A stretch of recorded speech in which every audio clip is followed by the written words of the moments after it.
அன்பு நண்பர்களே, அனைவருக்கும் அன்னை சமையல் உமாவின் அன்பான வணக்கங்கள். இன்னைக்கு அன்னை சமையலில் பார்க்க போகிறது பிளெயின் குருமா.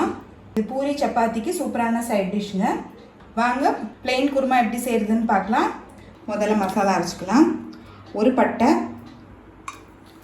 ஒரு கிராம்பு, 2 ஏலக்காய், 1/4 டீஸ்பூன் மிளகு, 1 டீஸ்பூன் சோம்பு,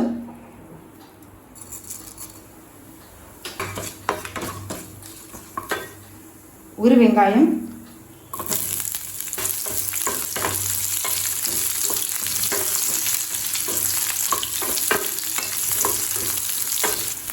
ஒரு தக்காளி, 8 பல் பூண்டு, 2 சின்ன துண்டு இஞ்சி.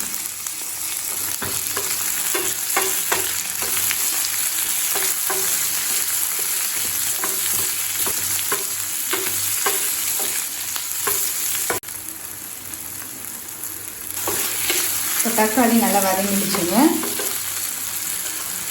கொஞ்சம் முந்திரி, இப்போ இது கூடவே 1/2 கப் தேங்காய் துருவல் சேர்த்துக்கலாம். தேங்காயை வதக்க போகிறது இல்லைங்க, அளவுக்காக தான் காட்டுறேன்.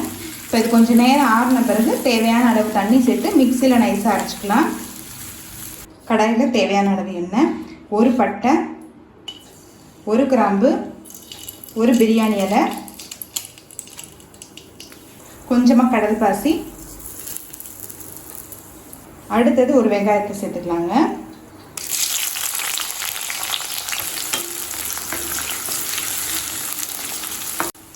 ஒரு தக்காளி,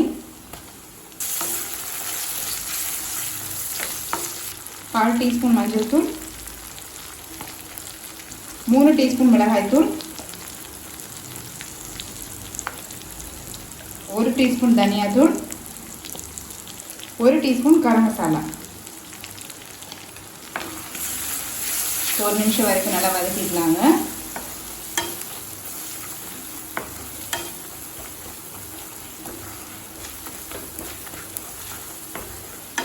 மிளகாத்தூள் வாசனை போக 1 நிமிஷம் வரைக்கும் நல்லா வதக்கியாச்சுங்க. 1 கப் அளவு தண்ணி சேர்த்துக்கலாம்.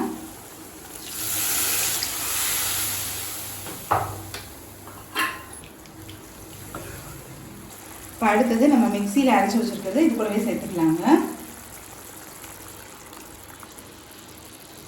இப்போ இது கூடவே நல்லா 2 கப் அளவு தண்ணி சேர்த்துக்கலாங்க.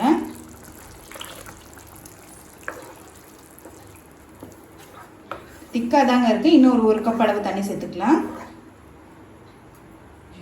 தேவையான அளவு உப்பு, இன்னும் திக்காக தாங்க இருக்குது, 1 கப் அளவு தண்ணி சேர்த்துக்கலாம்.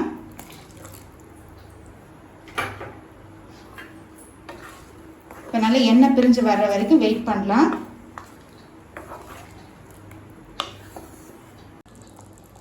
எண்ணெய் பிரிஞ்சு வந்துருச்சுங்க.